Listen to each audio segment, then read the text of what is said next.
Welcome to Coaching Uncut, a special series on the Unstoppable Woman podcast, where I take you behind the scenes and give you a peek into the private coaching I do with my clients. All of these coaching calls have been recorded with the permission from my clients who have generously allowed me to share these with you as a way of helping more people in this world.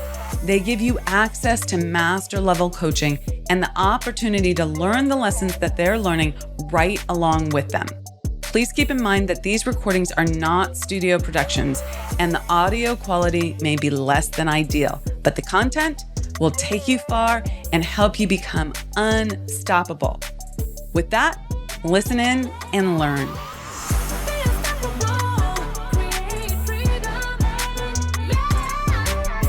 Good morning. How are you? Still on the mend, but good. Okay. Good. It's going to take a little while. Okay. Good Yeah. Lord. Possible I overdid it just a little bit yesterday. Yeah, but I got my 15 emails. You did it. I'm proud of you. Thank you. I'm proud of me. Yeah, it was exactly the same as the initial emails, really, about like the accelerator packages. It was just we're like at the halfway mark with immersion. And so I was doing a little inventory of like my key takeaways and breakthroughs from the first half so that I could talk to you about looking forward in the second half. Great, I love it. What did you come up with? Yeah. Oh my gosh, it's such a long list, Amira. Oh, good. I'm so glad. I mean, it's like my journal is not cute, but it works for me. But it's 8.5 by 11. And it's like a full page in my really crappy handwriting. Like one of the biggest things that it's like not until you pause and really look is like just how much expansion and growth I have experienced in 6-ish weeks. And like how much more I trust myself. Tell me about that. So I noticed when I was negotiating the second contract with how easy it was. I was like, we can do it that way. That's going to be $75,000. That's fine. No wobble. And it's, for an accelerator package, right? It's like we are still talking about basically a day, and they had said, well, what if it's like half a day? And I'm like, we can do that, but that means I'm going to have to do the crafting with my team, so that's an extra $25,000. No wobble, totally fine. And that's great. It's like cool. Like if you want that, let's do that. But 6 weeks ago, there's $25,000. I was looking back and like actually my VIP plus 3 follow-on sessions, that accelerator package, was $19,997. Now it's $25,000, and that feels like, why wouldn't you say yes to that? Whereas when I started, it was like, oh my God, am I actually going to say that out loud? Oh, interesting. Yeah. Uh-huh. I find that interesting because that's really a $5,000 increase. Is that correct? Well, but even the $19,997 was like, oh my God, I don't know. Like anything in that initial. You charged in? Yeah. Okay. So tell me about the before. Yeah. And what were you charging before for the equivalent kind of work?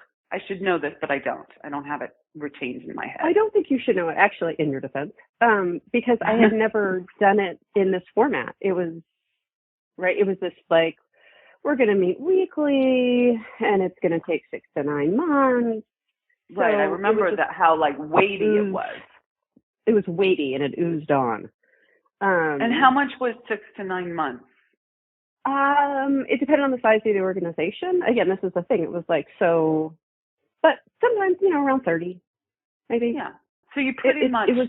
I don't know. Doubled, tripled your rates.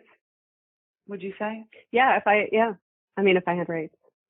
if I had like hourly or something like that. Do you know what I mean? Yeah. In terms of value, it's the same in some ways, but this format serves them so much more on every level because I'm much more energized about a day and 3 follow-up, and you get the same. They're going to get the same value out of it. Yeah. Well, like I have 2 clients right now from accelerating. Right. So much better value. Yeah, I have 2 clients right now that are from the olden days. And I could just, every time I'm doing work for them, I have to really have a little chat with myself first. Here's what I want you to do with that. Okay? Mm-hmm. Shift that into an opportunity. Okay. So law of polarity, for every challenge, there's an equal and opposite opportunity. So there's a huge opportunity here. They're already an existing client. What if we transfer your remaining whatever into this, right? What's the next level problem that they need to solve? Do you want to accelerate it? Normally my accelerator packages are X, but we can credit you PDQ to it and get everything that we are working on now done plus this.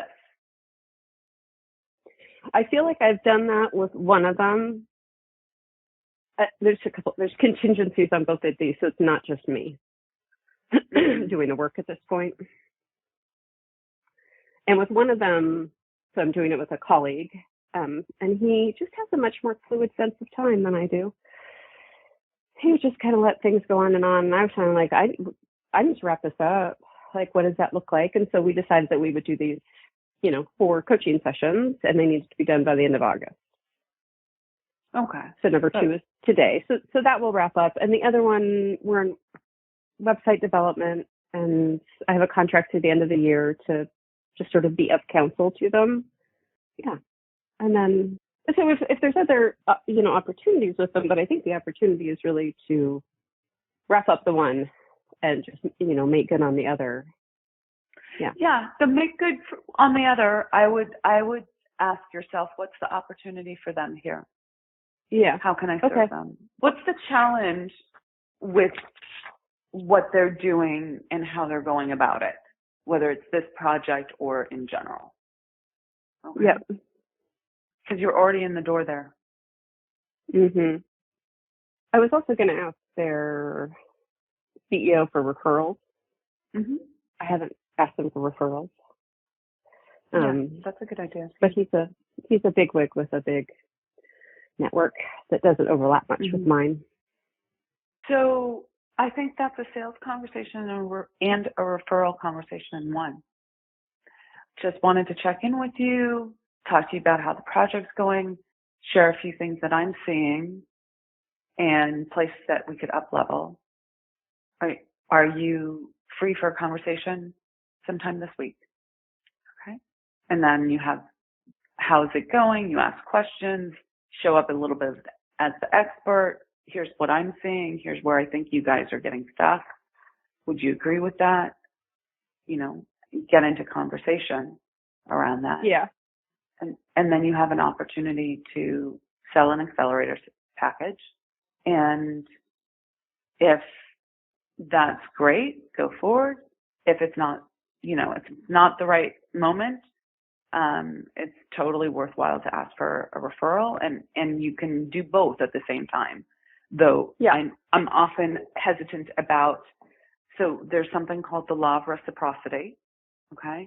When you do something great for someone, they want to return that favor. Okay.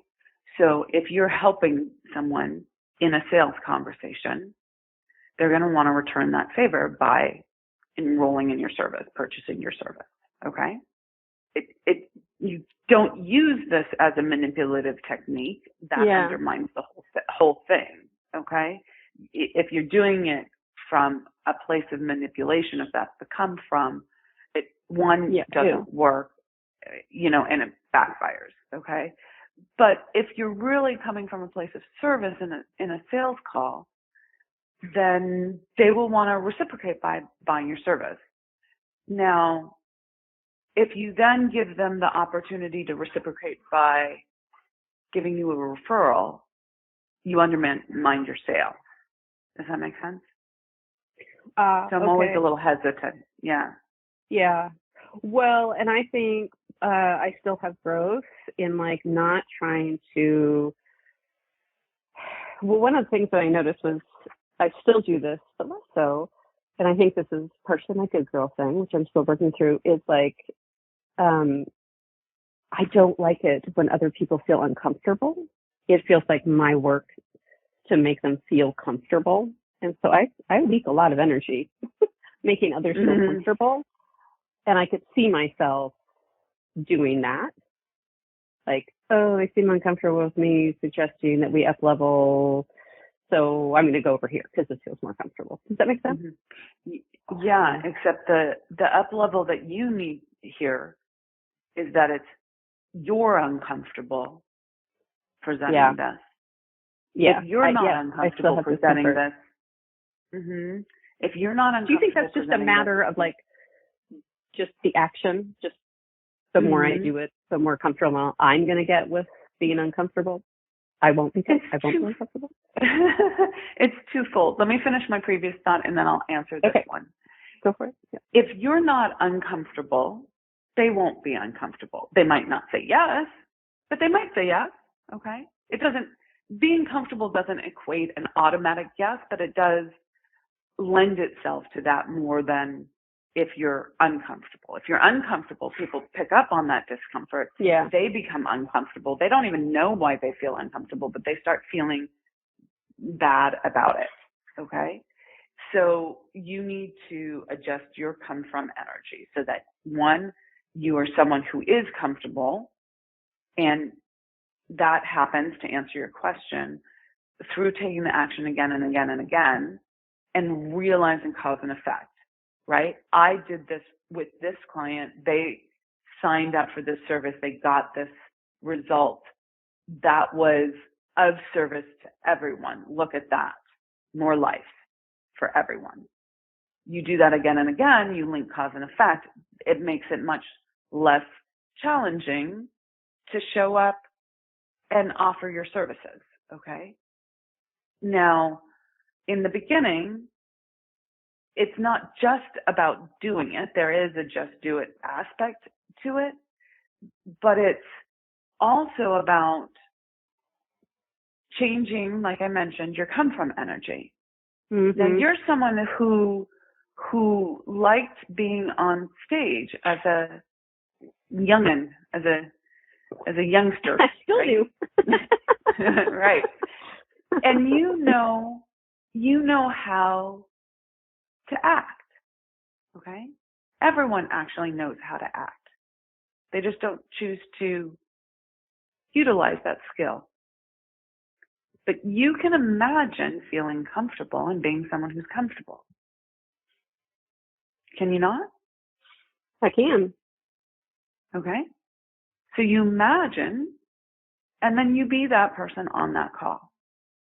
And you'll notice in your imagination, you'll play out that conversation. You'll notice where you're going to be uncomfortable. You play it out differently in a way that's comfortable, and you keep doing that until you can envision it with ease. Now, then you're on the call and you feel yourself getting in your body uncomfortable, and you go, oh, looky there. Okay. And you shift in the moment. You don't say, oh, I've gone down the rabbit hole. It's too late. You go, oh, I need to shift and remember who I am. In the beginning, it feels like acting, but the truth is this is who you're stepping into being. Yeah. And you're moving more and more into the truth of who you are. This other thing, this who's uncomfortable and feels like she has to make everyone else comfortable but really it's about her being uncomfortable. That's not the truth of who you are. Yep. Okay. I really took us down a different direction than where you were going. So I want to circle back to your journal and everything you've done in the last 6 weeks, because I think it's a healthy process, and I would love to hear it affirmed. Sure. That was helpful, though, by the way. This is the luxury of putting together multiple calls as we have more time. Yeah. And the timing is impeccable on that, since it's the halfway point. Let's see. Do you want to hear the list? Some of the things on the list? I do. Okay. I do. We talked about my noticing, about relativity, and how 25K now feels like fastest salt and pepper. I think a huge one was that I won't lose love by being fully myself. Yeah. Big. That's big. Yeah. And that's still sinking in, but I'm in a very fundamentally different place with that than I was 6 weeks ago, for sure. Yeah, I'm going to say there's iteration on that. Okay. Mm-hmm. You can put that under the iterative wax of the pinata category. Let's not imagine this as a pinata that you have to beat. Well, come on, yeah. you get candy. You get candy after. Okay. These are clearly not in order, but I'm just going to read them as they came to me. Was that not sort of hedging or not being explicit out of the gate about, like, I want to talk to you about sales, but about something being about sales or how we might work together, and me knowing what the shape that I want to take. I still sort of hedge on that a little bit, and that doesn't serve anybody. So I know that consciously, and I still have work to do on that. Okay. I think that visualizing will help. Yeah. Yeah. The thing that I want to keep going through your list, but make a note for us to work on that, okay? To bring that to another call. Okay. I mean, we could talk about it now. I want to hear your list. Okay. And this is also like, it's replacing scarcity with abundance, and that's a practice. Just the pervasiveness of my scarcity mindset was surprising to me. And now that I've seen it, I can't unsee it. And so I can quickly be like, oh, that's scarcity. And sometimes it takes me a little longer than that, but I'm really closing the gap on time, at least realizing when that pops up. But all the different shapes that scarcity takes is unexpected, pervasive. Yes. Yep. Mm-hmm. Big one. Mm-hmm. Big one. That's a biggie. Just how the volume of my sales pipeline needs to be like 7 to 10x of my revenue goal. Yep. Isn't that fascinating? Like you're actually seeing the amount of the ratios, the numbers. Yeah. And that's great. It's not 5x. It's 7 to 10x. Yep. Great. And we're gonna close the gap on that. It's a great number. Mm-hmm. It's a great metric to have. We're gonna close the gap on that and see how low we can go, right? And the other thing that I will share with you on that I'm going to reflect, maybe you also have this on your list, is that you're closing the gap on time so much more now, right? Like the actual sales cycle, like how you would just let it sort of linger and wait and linger and wait. You're closing that gap and not just being passive. So I think that's really important. Which for me relates to the discomfort, like me following up at the pace that I now follow up. I find myself feeling pushy. So that's like definitely this me feeling more comfortable is a growth edge, because it keeps popping up in various forms. Yeah. We've talked about this, but just the sheer volume of energy that I spend on making myself feel comfortable by making others feel comfortable. Yeah. Yeah. I've still noticed and this is the fucking theme, because it's just coming up in all sorts of different ways. My toggle between directness and then being like, oh, maybe I went too far. Like that. I'm stepping on the ledge, so it feels like the ledge, and then I'm going to step back. And then I'm going to go, and then I'm going to step back. It's funny because I work with my clients on that a lot, because we'll come up with messaging that they're like, oh, I don't know, can we say that? I'm like, well, if you want to stand out and achieve your goals, you ought to, because people will notice that. They will notice. It's like, really now, you're saying no one's going to notice that. It's funny when that comes up, like the self-coaching becomes, that I can actually find ways to pay for anything I desire. Yeah, and I don't, isn't that a big one? It's so big. Like, Amira, I cannot even explain to you how much money I have spent on myself in all sorts of various ways since the May Summit, which was terrifying. And again, the relativity, like just thinking back to like, I want to buy that. I really need to upgrade my wardrobe, but like, $50 for a blah, blah, blah. And now I'm like, okay, yep, this. I just don't even think about it. And then what's fascinating about find that? A way. Yeah, of course you did. And of course you are. And you just closed, what were the rates? It was a 75K contract? 70K total, so 25K and a 50K. Okay, right? Not bad. Mm-hmm. Not bad at all. So, and you weren't doing poorly before, but your contracts were in the, $20,000-$30,000 range. So, yeah, I think 35 was my average.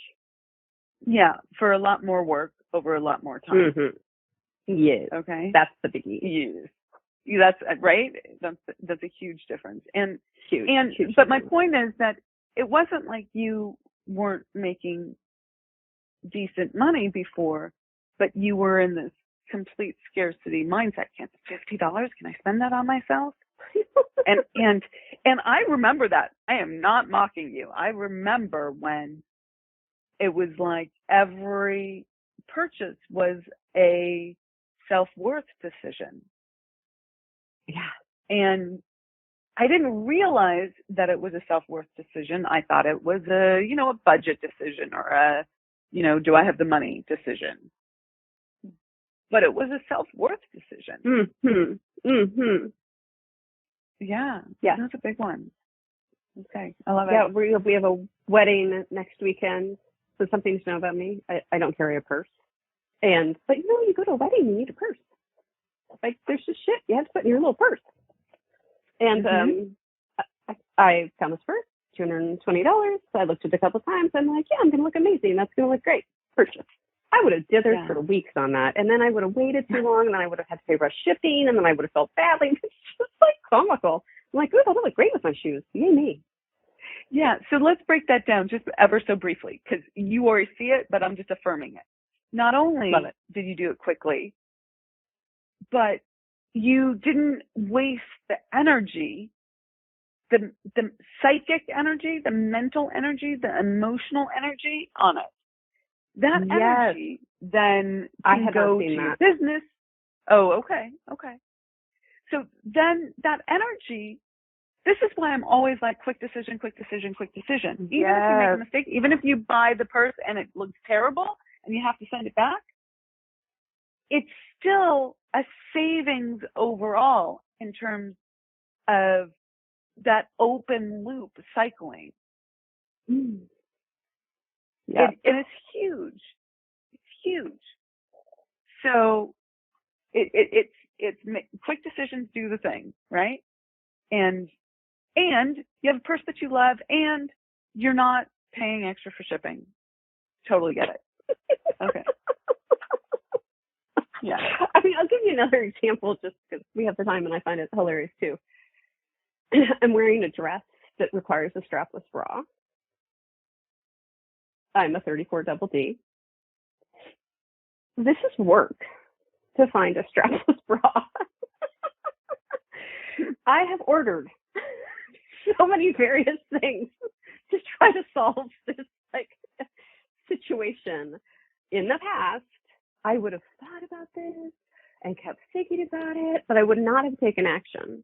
And this has offered a lot of moments of great levity because it turns out that some of the things that they tell you are going to work, do not work.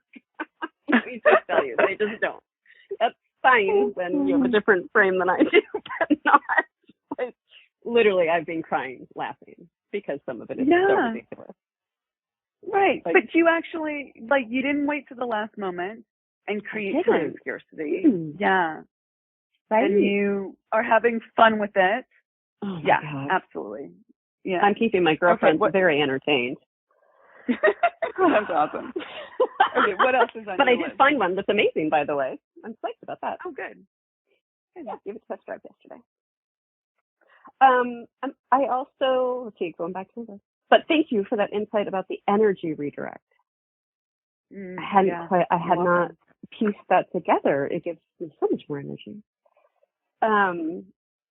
I thrive when I hold the big vision, like that bobbing in the ocean with my husband's vision. But I do best when I really embrace single varied optimization, which is like I am focused on one audacious goal at a time.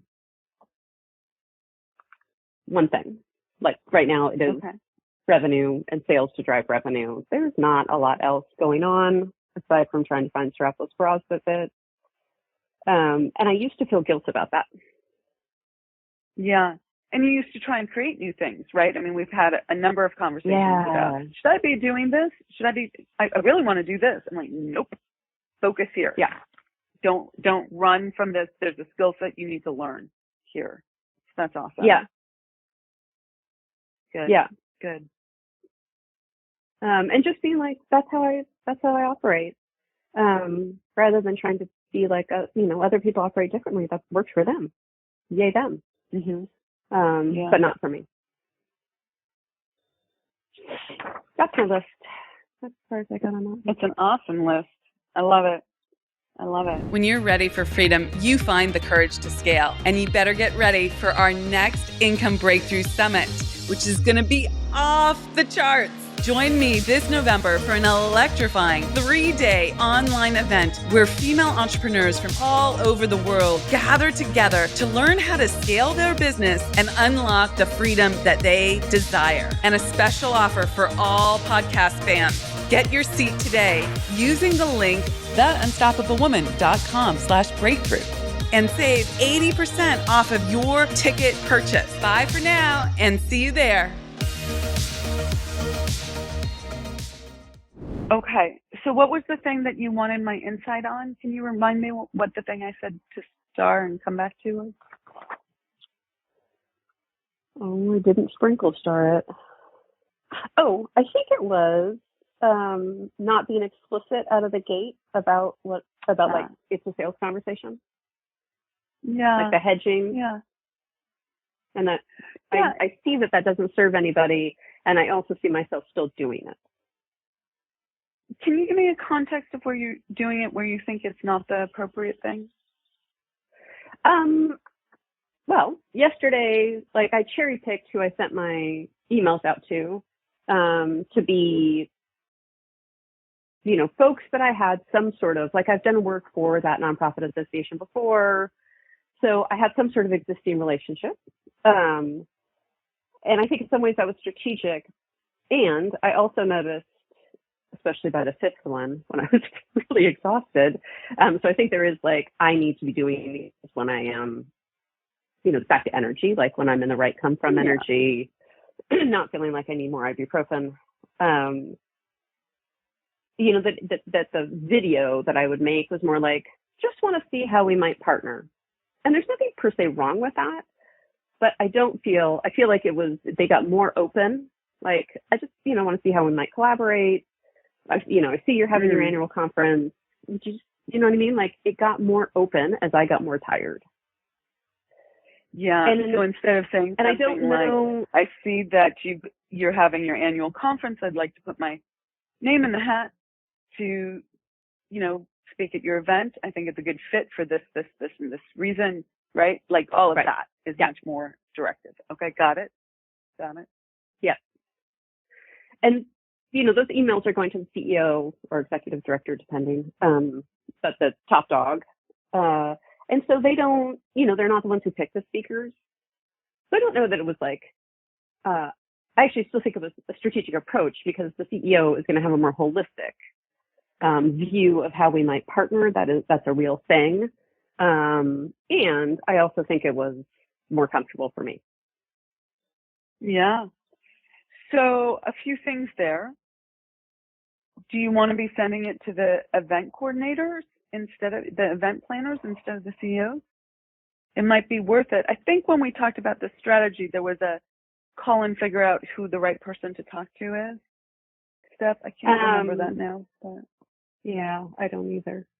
But it might behoove you to call the organization and find out who's putting together the annual event. Who would I speak to about that? Yeah, so if it is exclusively focused on speaking, I think having to get that information would be the right way to go. the other way that I could partner with state associations is by offering, doing the accelerator for their members. At the conference? At the conference or not. I mean, all of them have education offerings throughout the year. That's two different things. Okay, so let me ask you specifically: did you have was the Loom to the CEO about speaking or just collaboration? It depended on who the CEO was. So, like, for instance, one of them, it looks like they're having a conference in October, but there's like no information on the website. So I explicitly said, hey, looks like you're having your annual conference. I couldn't find information about that, but if you're still looking for speakers, I'd love to have a conversation about that sooner rather than later. Okay. For some of the others. Yeah. For some of the others, they are having their annual conference, and so I tried to pick ones that it's not. So, nonprofit associations have their annual conference either in the fall or in the spring. The ones that are in the fall, they're locked and loaded. They already know who their keynotes are. So I picked people with whom I had some sort of relationship, and their conference was in the spring. So I, would generally say, looks like you're going to have your annual conference in the spring. That's really exciting. If you're looking for speakers, I'd like to have that conversation. But then there was this offer of but just generally speaking, I want to explore ways to collaborate. Just letting them off the hook a little bit, which of course is letting myself off the hook. Collaborate is, totally. Yeah, I'm going to go whip. If you're reaching out, so I would look at these and I would do it differently. I would figure out who the organizer of the conference is and send a speaker Loom email to that person. Okay. There's a little extra step. Do that.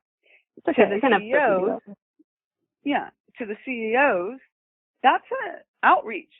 Hey, so-and-so, my name is, you don't know me, but I work with organizations on this, this, and this, and I wanted to connect with you and talk to you about what might be going on for your organization around, and the cost involved with not having, what I find with my clients is that I save them over X% of headcount expense by dialing in their communications and getting this result. If you'd like to have a conversation, I'd love to set that up to just explore what's going on for you in your organization. Here's a link to set up nonprofits in your state. What's that? Yeah. Well, what they care about is nonprofits in their state. That's the myopic focus of every. These are CEOs of they're the head of the board. What are they a CEO of? They're the CEO of their state, and so their job and their focus is serving nonprofits in their state. And who pays them? About their organization. Yeah. Okay. And do they have a team? Yes. They'll have a team. Okay. So sometimes they have a big team, sometimes they have a small team. So that's a possibility. Okay, I misunderstood who they were, but they probably don't have a big enough team to pay you, correct? Correct. It's ironic because they do a lot of education and capacity building for nonprofits, but they don't actually invest in themselves very much. So then you have to figure out how you are actually collaborating with them. Would you want to do a webinar for their members? So then it's about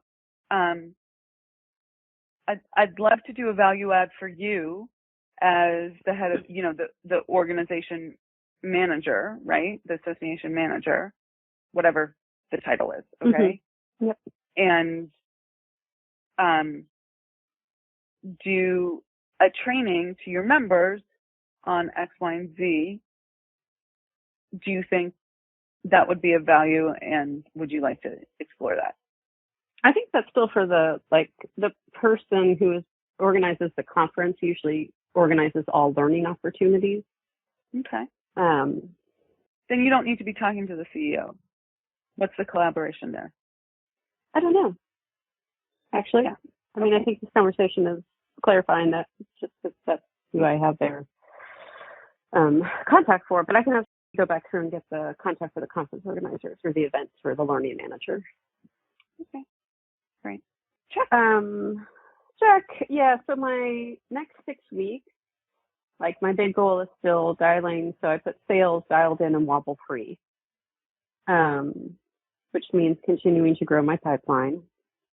And then I like to listed out all the near term things to do. Another audience has popped up, which could be lucrative. And I'm resisting hopping down that bunny trail.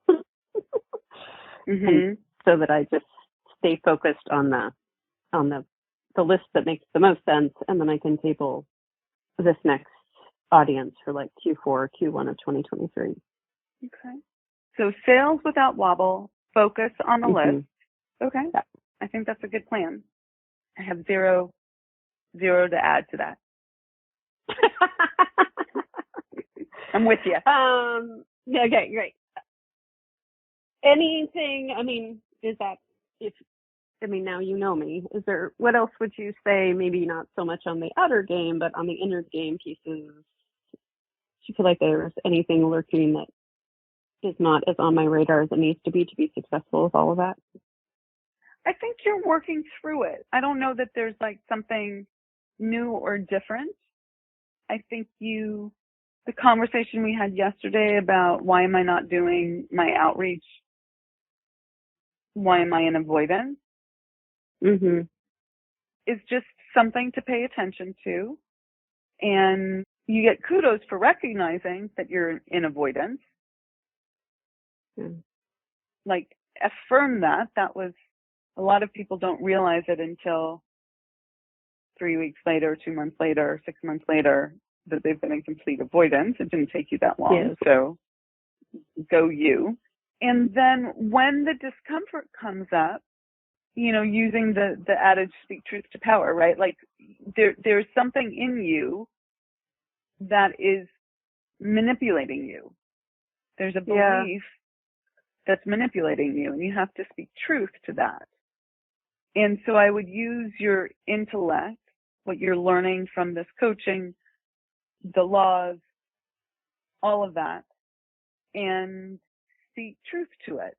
The truth is, and not to allow it to be just the way it is. Let me explain what I mean by that. And this is advanced, and it's also not to direct you not to come to me with an issue. Okay, don't want you to interpret it that way.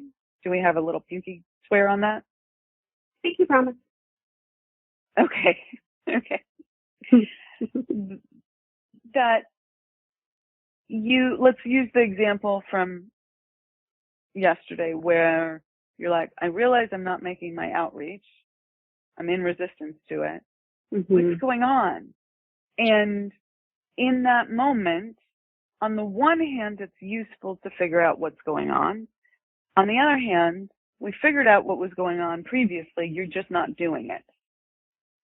So there's this moment where you just have to, instead of going, oh my God, what's happening, right? So I just need to go do the thing. Like that's the next up level. And the reason I said it's not, don't come to me with your issues. I'm here to help you. Okay. Yeah. But the up level is, oh, look, we talked about this. I'm still not doing it. That must mean that I just need to do it. Okay.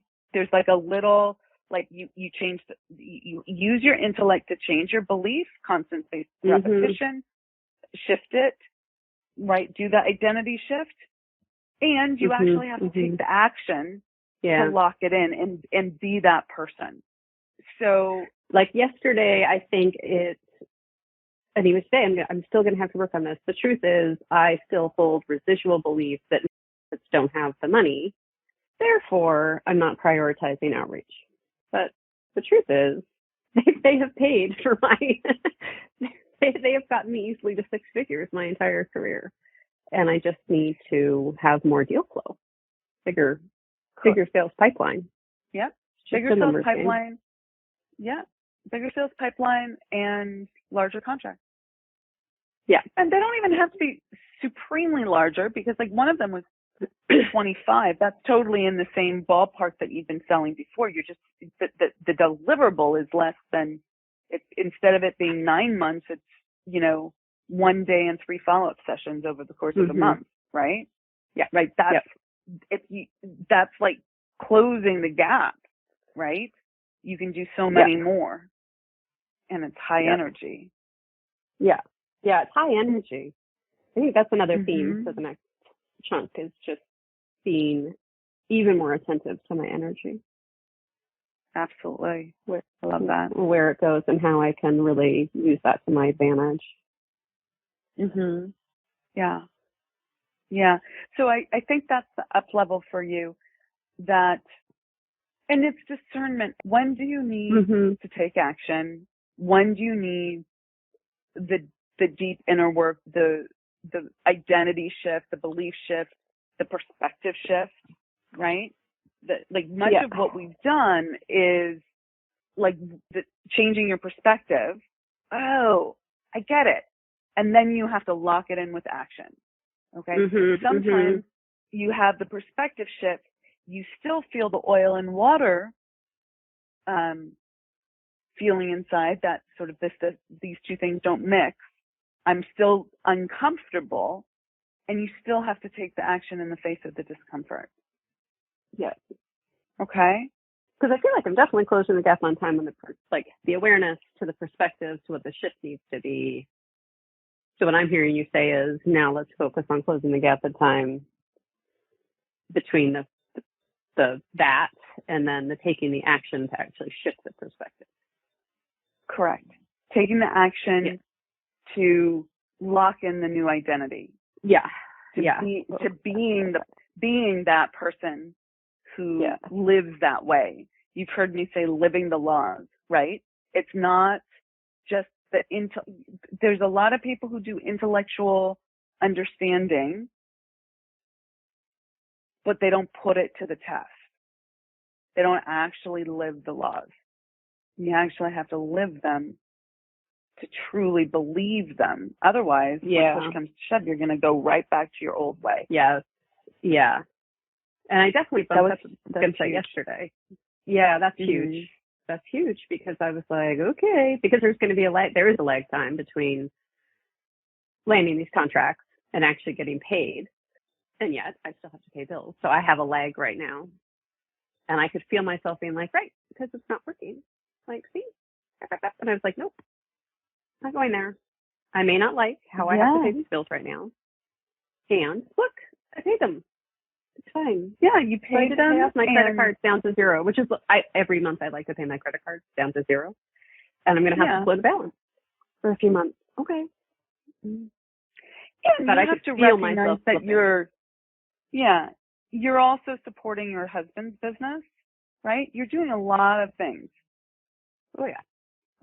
Okay. So, but you're up leveling. So, like you said, deal flow. Okay. Deal flow. Okay. Deal with the deal flow. Sometimes it's inner game. Sometimes it's like, I just need to get my deal flow going, which is exactly what you're working on. Okay.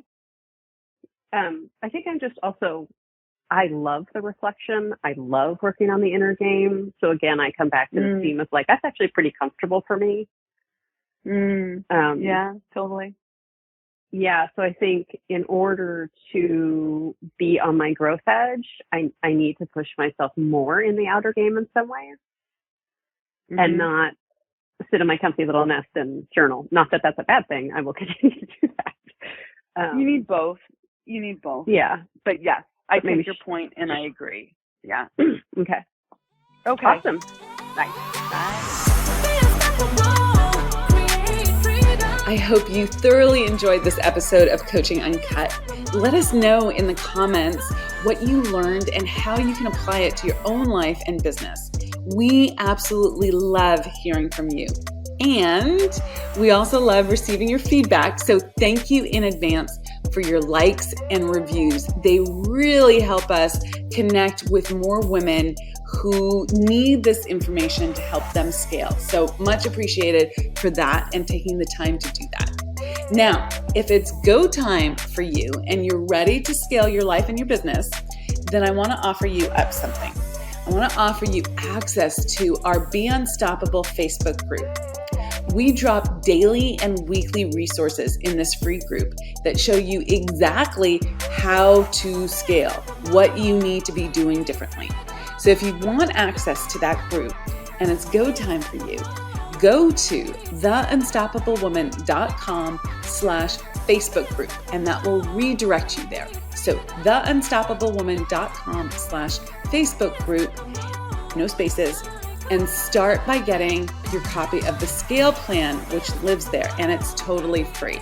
So go do that now, and then tune in to the next episode and continue to be unstoppable.